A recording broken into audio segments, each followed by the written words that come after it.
Welcome back. It is now July 15th. We did have some thunderstorms roll through the area last night, but I don't think they did much here by Nobleford. I think it passed to the north of here, so we'll see if I find anything up Carmen Gateway.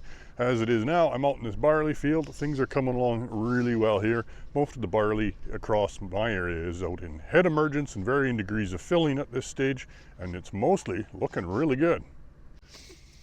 You can see here we got some pretty good dew on this barley, but the heads are starting to really fill pretty good.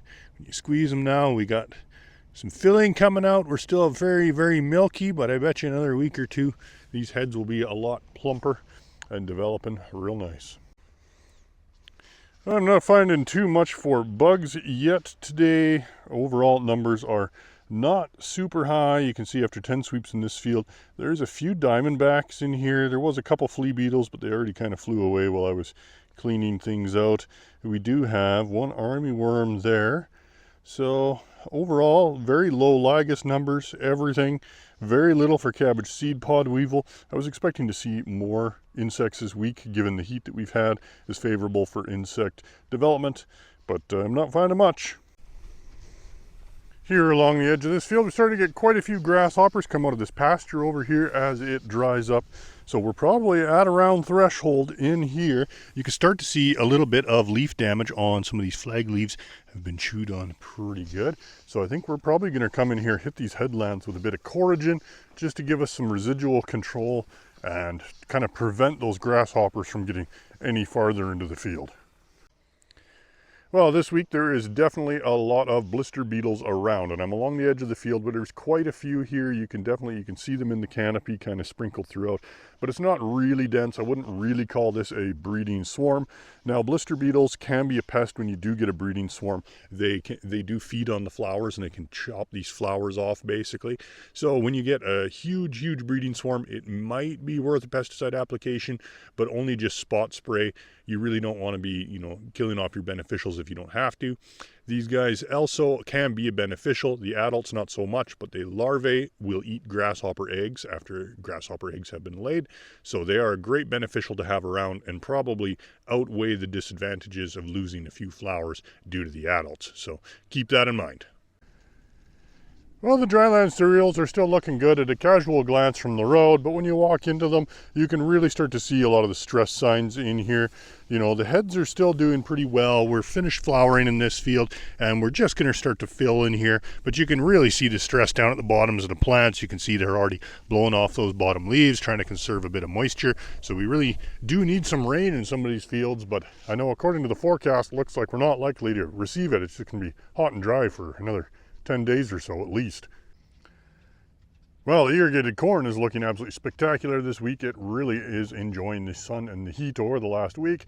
Last week it went from knee high to basically waist high in the last 7 days. So we are doing pretty good here, making up for lost time because we did get off to a slow start with a lot of corn this year, getting planted a little bit later and having those cool conditions. So it's good to see it doing so well now. Here, right along the edge of this cornfield, you can see these corn plants here are very moisture stressed right along the very edge against the ditch. But there's also a lot of small grasshoppers have moved in here. There's probably 5 to 6 per square meter at this point. So I'm not really seeing much for feeding damage or anything on the corn. It mostly seems like they're just kind of starting to leave the ditch area over here and look for something to eat that's not drying down yet. So I'll have to keep an eye on these guys. We might have to spray some headlands here.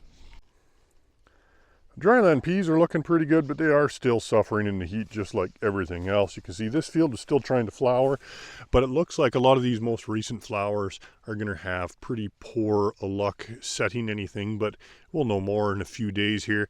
The peas that it is forming in the pods are filling out pretty nicely, so I think we'll have more than enough moisture to finish filling out these pods, and we'll see what happens.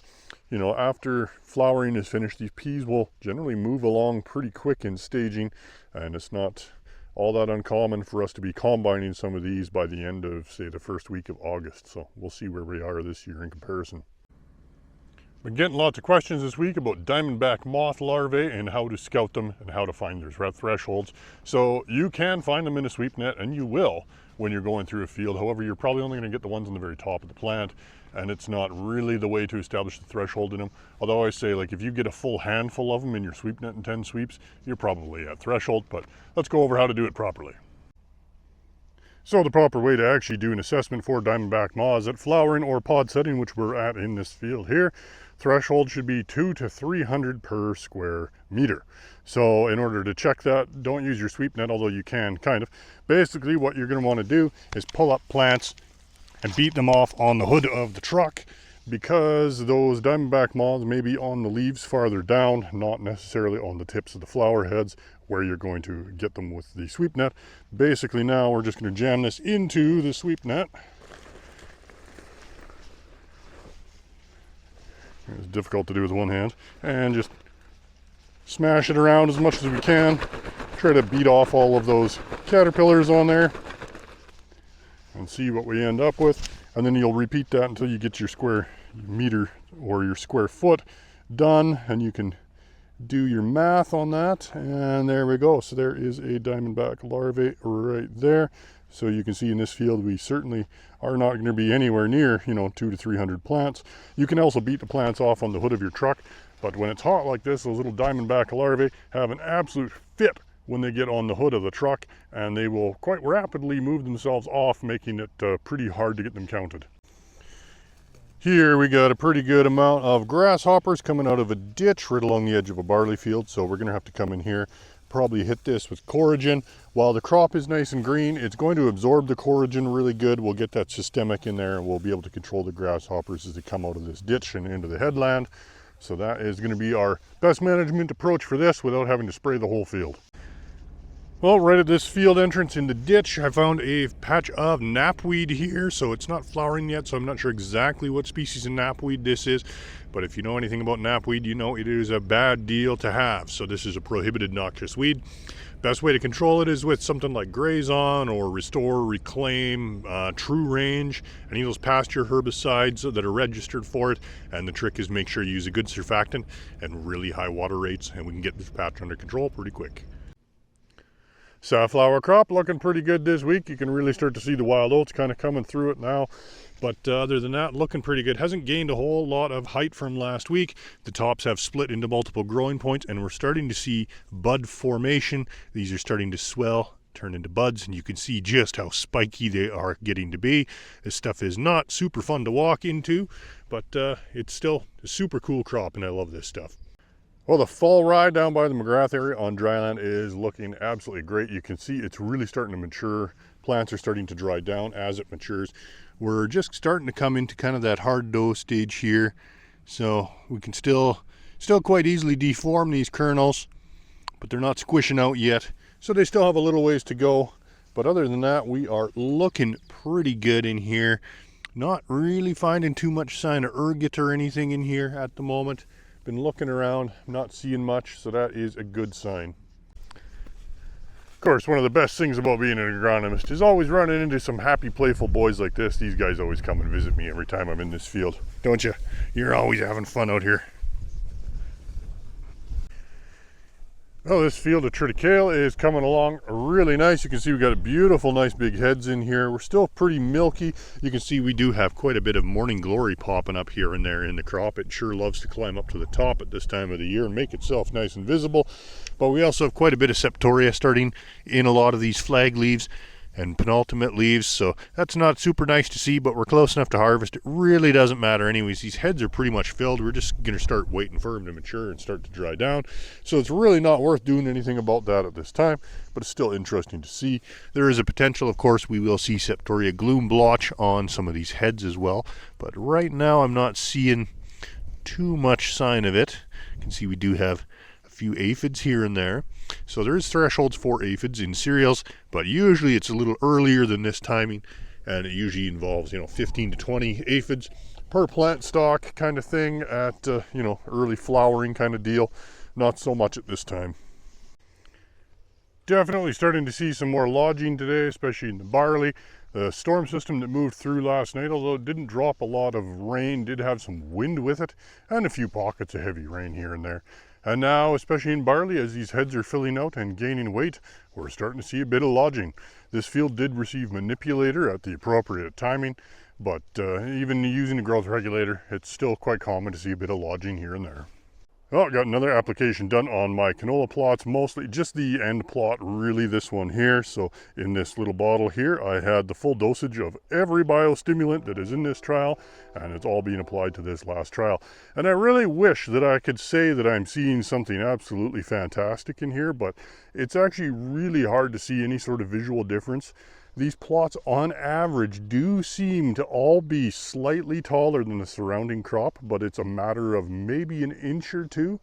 Especially this last plot looks a little bit taller, but it's pretty hard to really say for sure. I think what I'm going to end up doing, once this is out of bloom, I'm going to come in here, pull a bunch of stems, and we're going to compare plot to plot how many pods are on each main stem. Well, doing a little bit of landscaping on my plots today. Went around with a weed eater while the crop was still green enough that I could cut it, not too bad. So now I got my borders done around it, making it a little bit more obvious, so hopefully a combine doesn't run through it later on before I harvest.